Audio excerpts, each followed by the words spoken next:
breeze blowing. It's been quite hot today for the UK, incredibly warm.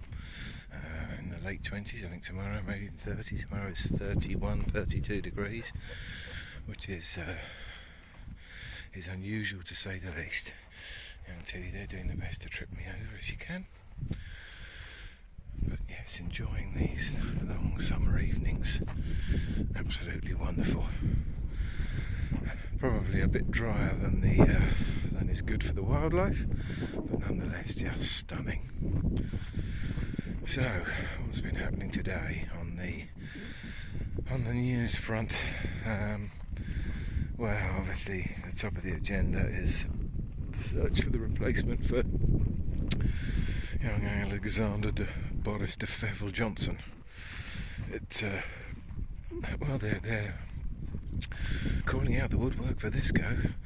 We have, I think we're up to 11 currently runners and riders in the race. 11, and there could be a couple more declaring tomorrow. It's a possibility that Priti Patel and William Rees-Mogg. Oh no, not William. Jacob Rees-Mogg, which is, these are more extreme candidates, shall we say, certainly further to the right than the majority, I would think, of the Conservative Party, although everything seems to have crept slightly that way over the last few years, really.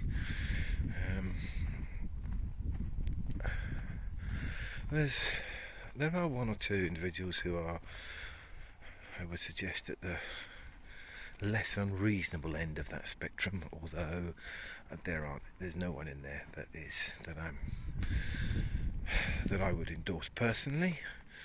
There's certainly some that are less odious and unpleasant than others. I think that at least the front runner is now Rishi Sunak as opposed to Suella, which is a good thing, although I don't think he's by any stretch of the imagination an ideal leader. He's certainly less odious in his positions than Cruella Suella. I think it's from what the media is suggesting. It's at the moment. So the process, basically, the parliamentary party have to whittle down the options to two candidates, and then those two candidates are put to the Conservative Party, the members of the Conservative Party who pay £25 a year for the privilege, who then get to vote on who is elected as the Conservative Party leader. This wouldn't normally be problematic, but in the last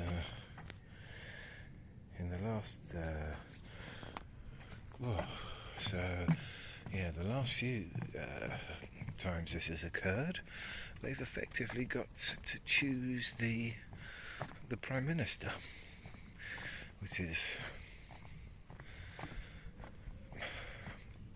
not entirely a democratic situation, one could consider, although it certainly falls within the processes that have been arrived at. We don't have a written constitution, but it has a constitutional president, so it's so effectively they get to choose the Conservative Party leader, but it's just in this case happens to be the person who will replace Boris Johnson as Prime Minister. Now, the general consensus appears amongst the media at the moment, for what it's worth, it might not be a lot, that it's going to be Rishi Sunak and one of the others that will be put before the party members, possibly one of the more right-leaning candidates, although it's very early days yet. It's not entirely impossible that wouldn't all be thrown on its head. It's a wait and see game. But the people are rallying around their various chosen candidates. Grant Shapps has got George Eustice out on the rounds trying to drum up some support. Grant Shapps is an individual who basically ran get-rich-quick schemes prior to his arrival in politics, using aliases or false names. I don't think he's probably a serious contender, despite the best efforts of Mr. Eustice, for the baggage that he has around him. The more mainstream candidates, I suppose, would be Penny Morton, who has been a minister, ex-military. Again, she's a fairly staunch conservative. They're all the heavy pushes for big tax cuts, which I can't help. Yeah, basically they're all. It's a massive advertising themselves to the rest of their party on the ground of tax cutting. Some of it entirely unfunded, which would just be an increase in borrowing or a massive reduction in the services that British citizens enjoy and are the recipients of, particularly those obviously who are in the lower ranks of society, who benefit the most from those things, I guess. But yes, some people are suggesting as much as 20% cut from the budget to the services to give tax breaks to people. Now again, my feeling is the likelihood is those tax breaks aren't going to be falling on the more average citizen, or they won't fall as they won't give as much relief to. The likelihood is these will be taxes that allow the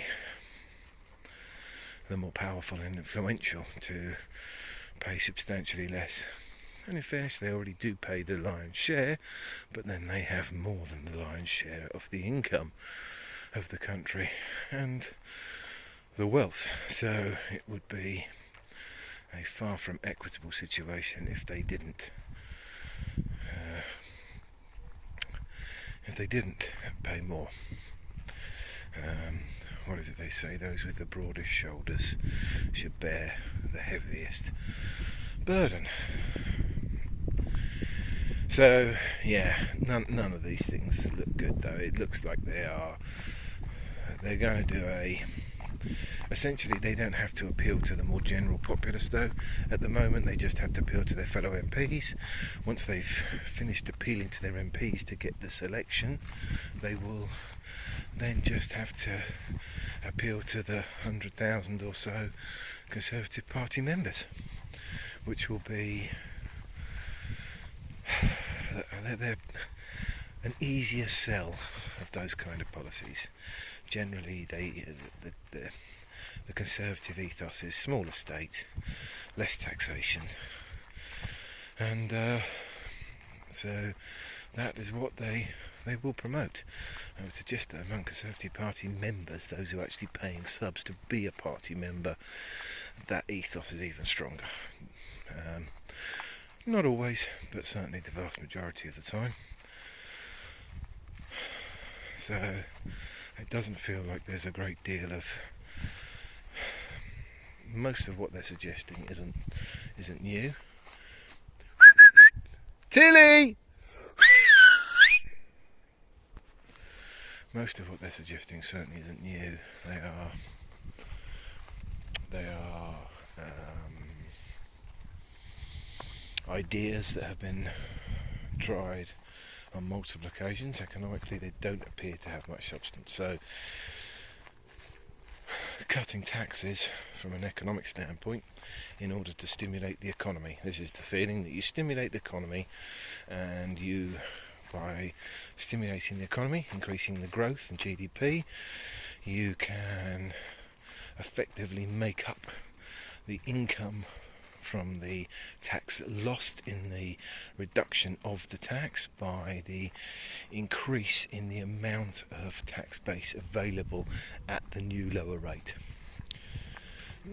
That's the theory. Unfortunately, it has proven to not actually be borne out by, come on Tilly, good girl, in the real world by experience. There's a beautiful old oak tree there that has unfortunately died just above Tilly. Which is sad and a bit concerning.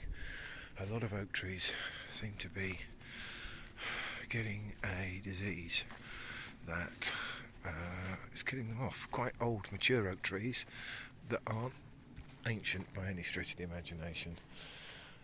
They get leaves growing further back. They're in distress, so they put out leaves further down the branches, and that's a sign that they have it. An awful lot of these beautiful old trees do, which would be heartbreaking if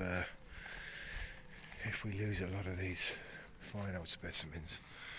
That is just stunning.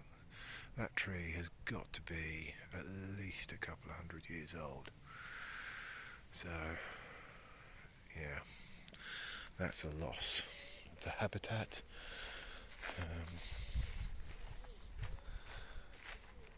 Yeah. But yes, that aside, so yeah, there doesn't feel like there's a lot of credibility to these claims, as the analysis of these theories hasn't borne out in practice. It's a theory that, although reasonable to come up with, doesn't seem to bear the economic returns that they wish. I think the problem is more to do with where the taxation is, the tax burden is put.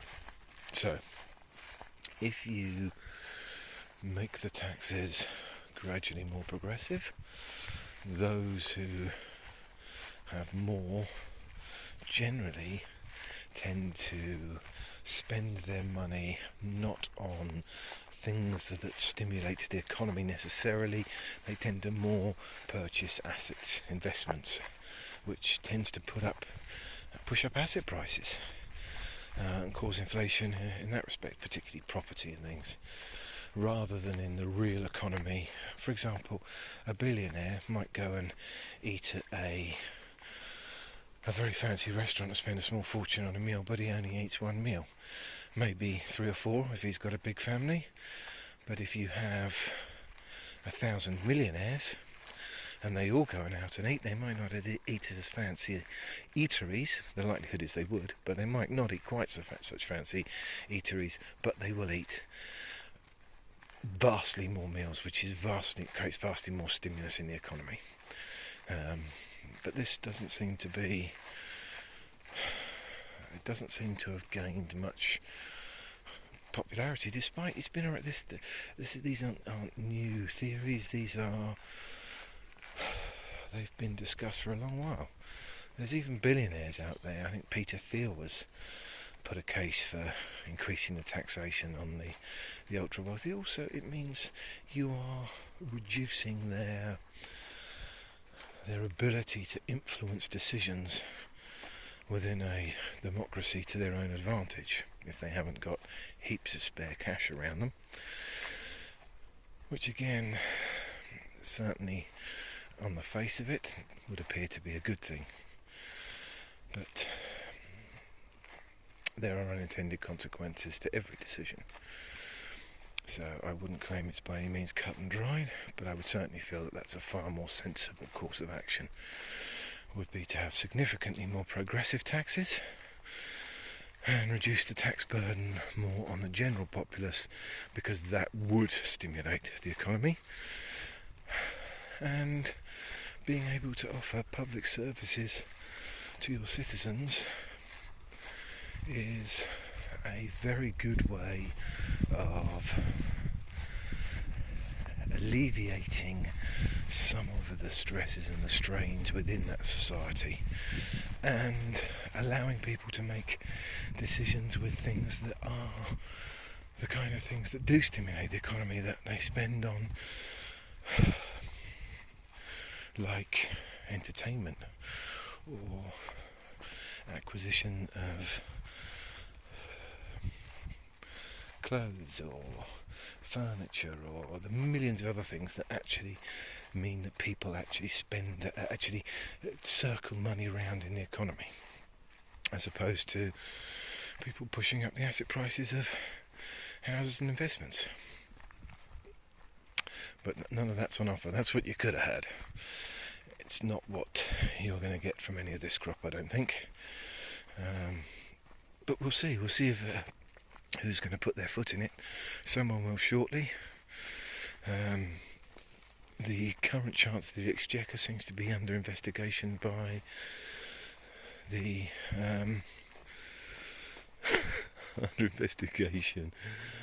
department he's running, Inland Revenue. He's denied it.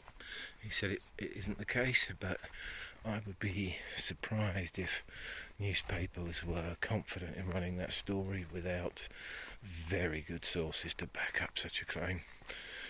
But again, we'll see, and we'll have a little more about it tomorrow, and see if there's any new movers on the scene, if anyone else has declared, and what our thoughts are on those candidates.